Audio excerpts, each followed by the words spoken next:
علیکم، welcome to my YouTube channel.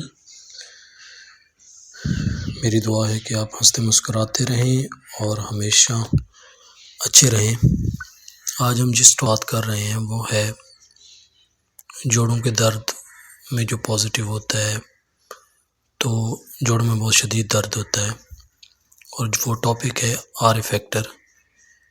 یہ are A factor ایک کرونک ڈس آرڈر کی وجہ سے ہوتا ہے اور جوائنٹ کو افیکٹ کرتا ہے۔ اس میں جوائنٹ میں بہت زیادہ ہے۔ آر اے فیکٹر جس کا پازیٹیو آتا ہے اس کو بہت زیادہ جوائنٹ پین ہوتا ہے، جوائنٹ سوائلنگ ہوتی ہے۔ خون میں آر اے فیکٹر بیماری کے اینٹی باڈیز موجود ہیں یا نہیں ہیں۔ اگر ٹیسٹ پازیٹیو آتا ہے تو اس کا مطلب ہے کہ میں آر اے فیکٹر موجود ہے اور پیشنٹ کو آر اے کی بیماری ہے، لیکن یہ ٹیسٹ اکیلا آر اے کی ڈائگنوسس کے لیے کافی نہیں ہے، اس کے لیے ڈاکٹر اور ٹیسٹ کی ضرورت پڑتی ہے۔ آر اے فیکٹر کی ویلیو کیا ہے، آر اے فیکٹر کی نارمل رینج کیا ہے، آر اے فیکٹر کے لیے ٹریٹمنٹ کیا ہے۔ R A factor test result, R A factor اگر پازیٹیو آتا ہے تو مطلب کہ آپ کو بیماری ہے، اگر آر اے فیکٹر نیگیٹو آتا ہے تو آپ کو بیماری نہیں ہے۔ آر اے فیکٹر کی normal range 0 to 14 international unit ہے۔ آر اے سے جو بیماریاں زیادہ سے زیادہ ہوتی ہیں ان میں یہ ہے کہ جوڑوں میں درد ہوتا ہے، جوڑوں کی سوجن ہوتی ہے، تھکن ہوتی ہے، بخار ہوتا ہے۔ اچھا، آر اے فیکٹر میں جو جوائنٹ پین ہوتا ہے وہ بہت زیادہ ہوتا ہے، کیونکہ یہ جوائنٹ کو بہت زیادہ ڈیمیج کرتی ہے۔ اس سے ہارٹ ڈیزیزز بھی ہوتی ہیں، دل کی بیماریاں بھی سٹارٹ ہو جاتی ہیں، اس پہ بہت زیادہ اثر کرتی ہے۔ ایسے لگتا ہے جیسے دمے کی شکایت ہو رہی ہو، لیکن یہ پھیپھڑوں کو بہت زیادہ ڈیمیج کرتی ہیں۔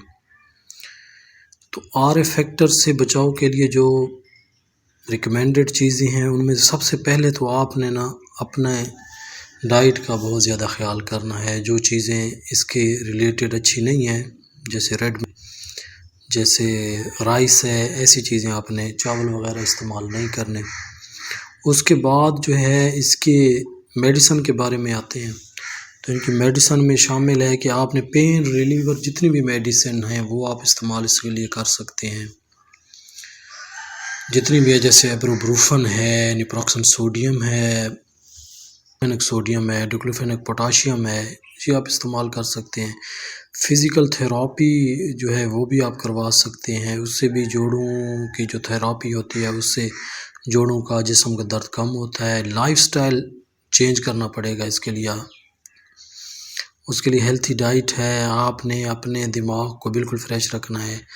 ٹینشن اس کے لیے بہت نقصان دہ ہے۔ اچھا، سرجری میں اس کے لیے ہے کہ جوائنٹ ریپلیسمنٹ ہوتی ہے، وہ بھی اگر اچھا سا آپ کو ایک سرجن مل جاتا ہے تو اس سے آپ وہ بھی کروا سکتے ہیں۔ لیکن ایک بات اس کے لیے میں آپ کو بتاتا جاؤں کہ اپنی مرضی سے آپ نے کوئی بھی میڈیسن یوز نہیں کرنی، کوئی اچھے سے ڈاکٹر سے مشورہ کر کے جو بھی میڈیسن ہو وہ یوز کرنی ہے۔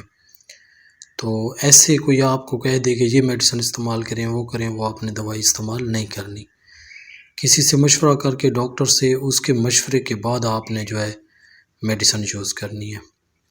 میڈیسن یوز کرنے کے بعد انشاءاللہ آپ بہتر ہوں گے، اور میری دعا ہے کہ آپ انشاءاللہ ٹھیک رہیں، ہنستے مسکراتے رہیں، اور میرے چینل پہ میری آپ سے دوبارہ بھی ریکویسٹ ہے کہ آپ میرے چینل کو لائک بھی کر دیں اور سبسکرائب دیں، تاکہ اس جیسی معلوماتی چیزیں میں آپ کو بتاتا رہوں، اور آپ اس پہ عمل کرتے رہیں تاکہ آپ صحت مند ہیلدی رہیں۔ اور جب آپ صحت مند ہیلدی رہیں گے تو اس سے یہ ہوگا کہ آپ کی لائف بھی اچھی گزرے گی اور آپ بھی ٹھیک رہیں گے۔ شکریہ، اللہ حافظ۔